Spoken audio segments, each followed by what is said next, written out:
Hoy nos vamos a repasar la historia de la Final Four, porque vamos a repasar las 5 grandes finales de la historia de esta competición.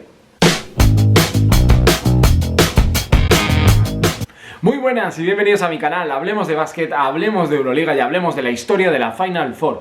Los dos vídeos anteriores, los cuales os dejo aquí arriba, son de las eliminatorias actuales, de las que vamos a vivir el viernes, que vamos a estar contando toda la actualidad. Yo hablaré en Radio Vitoria, por supuesto aquí en el canal de YouTube y en otras vías que vais a ir conociendo a lo largo de estos días, pero quiero también dejaros un momento de repaso histórico de lo que ha sido la historia de esta competición, en la que ha habido grandes momentos y grandes hitos. Voy a centrarme solo en el formato de final a 4 de la época moderna, ¿vale? O sea que también quito la final a 5 partidos entre Kinder y Baskonia, con la que he tenido mucha lucha interna, la cito ahora porque creo que fue una gran final, que creo que hay que recordarla, pero bueno, quiero irme al formato a 4, el que conocemos actualmente y que está lleno de grandes detalles. Y me voy a ir a 5 finales que a mí personalmente me han gustado mucho y que en lo baloncestístico creo que han marcado un antes y un después por muchas cosas a nivel de básquet, protagonistas, entrenadores, jugadores, etcétera, etcétera. Así que vamos a ir del 5 al 1, opinión personal, y lo que os invito, dos cosas: uno, es que os suscribáis por aquí abajo si no lo habéis hecho, y dos, que me dejéis abajo en los comentarios cuál ha sido la Final Four que más os ha marcado,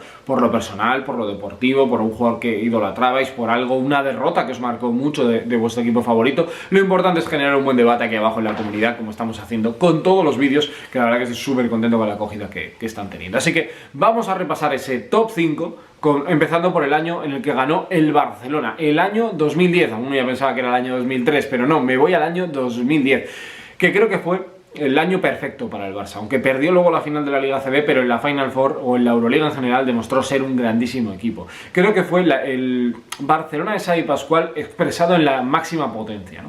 Expresado con un grandísimo Navarro, que acabó llevándose el MVP, expresado con jugadores como Pete Michael, que implicaban ser un jugador ultra competitivo en los momentos de la verdad, y con un equipo con una identidad muy clara, basada en dos pibos muy buenos como Endón y Vázquez, que marcaban bajo los aros, con Morris y Lorbeck en los puestos de 4, con un Ricky Rubio que ya no era tan niño, ya era un jugador joven, muy joven, pero que tenía mucha experiencia y había acumulado hasta medallas olímpicas con la selección.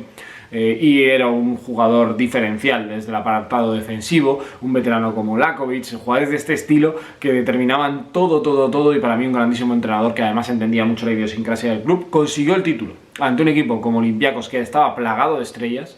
¿Os acordáis de los Childress, de los Linas Kleiza, que estaban en aquel Olympiacos, que no pudieron en ningún momento contra este Barça, que dejó a todos los equipos en menos de 80, que hacía un básquet espectacular y que la gente solo se acuerda de Xavi Pascual, que el equipo defendía mucho? Sí, pero el equipo aquel atacaba mucho porque tenía mucho talento. O sea, es que Ricky Rubio, Juan Carlos Navarro, Pete Michael, Lorbeck y Vázquez, por poner uno, eso es una cosa maravillosa que se disfrutó. Y a mí personalmente, que a veces soy más del básquet ofensivo que el defensivo, me encantó, porque creo que aquel Barça, además con un Navarro en el mejor momento de su carrera, creo que se merecían aquella guinda, y fue una final que yo disfruté mucho. El año de París, que las semifinales también estuvieron realmente bien y que tuvieron muchísimos detalles importantes, y que me quedo además con aquel Partizan que entró en aquel momento. Pero lo hablamos de campeones, me quedo con aquella final y con aquel título del Barça y aquella canasta, ¿no?, mítica también de Juan Carlos Navarro haciendo un gancho, ¿no?, que parecía que volaba. Así que esa es el final número 5. En el puesto número 4 me voy a una más reciente, una que me gustó mucho y que realmente la recuerdo con mucho cariño por la emoción. La tuve que contar en Radio Victoria, la hice desde aquí, desde Gasteiz, y además me pareció un auténtico partidazo. Hablo de la final del 2016 en Berlín, esa final entre CSKA de Moscú y Fenerbahce, otra rivalidad fantástica.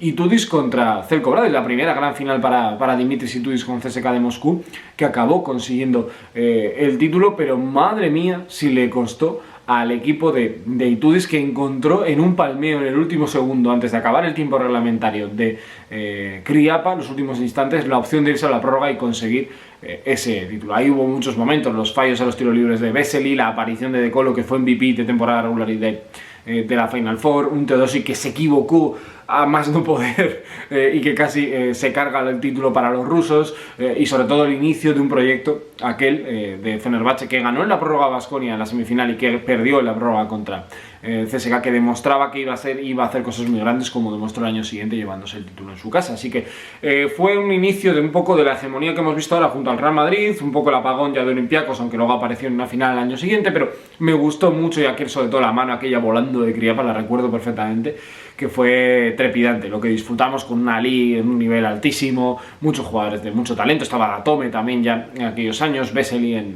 lo hemos comentado anteriormente con los tiros libres, muy interesante aquella final, que además recuerdo luego de haberla comentado con Zeljko Obradović para días de la Final Four y la recuerda a él también, ¿no? Sobre todo aquel momento que hicimos con el checo, en el que luego ha ido convirtiéndole hasta hacerle en un gran tirador de tiros libres. Y eso en cuanto a la final del año 2016, que la coloco como el puesto número 4. En el puesto número 3 hay mucha gente que seguramente la pondrá en el 1, pero yo voy a poner otras dos que creo que me han marcado más. Esta es de un equipo griego.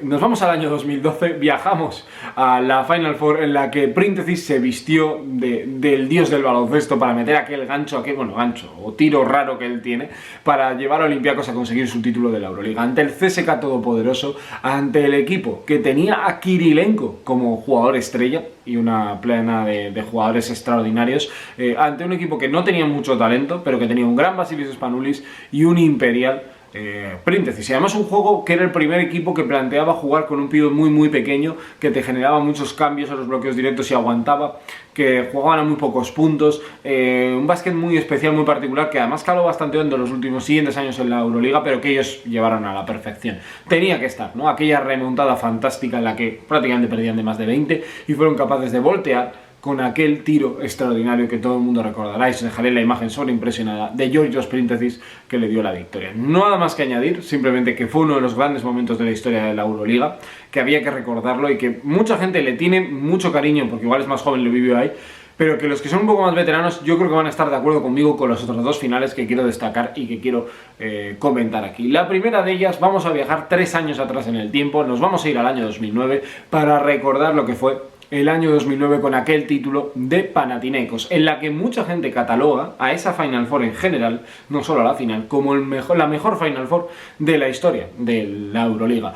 Fue tremenda, con además MVP para Spanoulis, que esto mucha gente no se acuerda, pero yo creo que eso es muy llamativo, que se lo llevara. Hay mucha gente, incluso el propio Spanoulis, que quiere olvidar un poco esa etapa, pero qué brillante era aquel equipo, con Diamantidis, Spanoulis y Drew Nicholas en el perímetro, que se aunaron para hacer un baloncesto espectacular ante un CSKA de Moscú con Ettore Messina en el banquillo, que eran los duelos. Zeljko y Messina eran de lo más esperado de la temporada. Se fue en Berlín, se vio un nivel altísimo, se vio un grandísimo baloncesto y la verdad que se disfrutó un montón, con una eliminatoria además en semifinales de Panathinaikos contra Olympiacos tremenda lo que vivimos allí. Y yo le tengo un especial cariño sobre todo eso, por la evolución además de jugadores muy especiales. Yo seguía mucho a Nikola Pekovic, de su etapa en Partizan, y el salto que dio en 2009, luego acabó marchándose a la NBA. Fue brutal, ¿no? La evolución de este jugador, que era un gran dominador de poste bajo, pero cómo fue creciendo en defensa, en ataque, seguía dominando situaciones de reposteo, que pedía el balón al medio. Bueno, a mí me encantaba. Era un básquet distinto. El Panathinaikos era un equipo muy completo con Zeljko Obradović y Tudis, que era su ayudante. Y Messina tenía todo el talento, ¿no?, a su disposición, que si jugadores como Landon, que hablemos de Holden, qué decir de jugadores de esta calidad, ¿no?, de los Smodis clásicos que gustaban tanto y que eran absolutamente fantásticos, como Siskauskas también, en aquel momento que estuvo con CSKA de Moscú, que luego posteriormente en 2012 también estaba por ahí. Esa es en cuanto al número 2. Y el número 1, para mí, la gran final que explica la historia de la Euroliga y que demuestra claramente que hay veces que el básquet europeo se acerca tanto en cuanto a intensidad y buen baloncesto a la NBA, que yo creo que hay que admitirlo, y hay veces que se ha llegado ahí, y yo creo que esta fue una de ellas. Año 2007, también, entre Panathinaikos y CSKA de Moscú, en casa de los griegos. Menuda pedazo de final que vivimos. Los otros dos equipos que llegaron fueron ACB, Baskonia y Unicaja. Por cierto, la única participación de los andaluces en aquel año, que llegaron muy mermados con muchas bajas, y Baskonia, que tenía a Bosa Malkovic de entrenador por aquel entonces. Pero la final fue tremenda, ¿no? Lo que vivimos fueron fuegos artificiales. Una barbaridad de partido, mucho ritmo, mucha velocidad, mucho juego sin balón, mucho tiro espectacular en los últimos segundos. La explicación, yo creo, para entender un poco la final, lo contamos en Diarios de la Final Four, de cómo prepararon, engrasaron toda la maquinaria para que Papalukas fuera el jugador que mejor brillara en cuanto a anotación por parte de los rusos, alcanzando hitos históricos para él, pero no fuera capaz de generar juego para su equipo.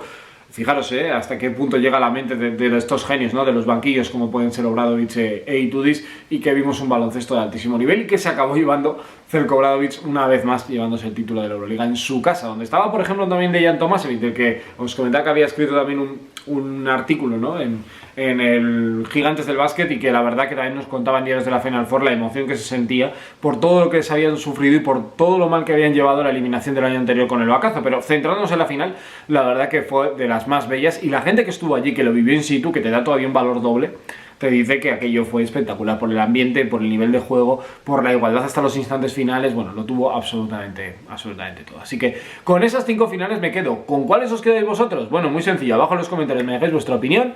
Y en el próximo vídeo estamos también, porque vamos a hablar ya no solo de equipos, vamos a hablar también de jugadores. Estaros muy atentos, nos vemos, adiós.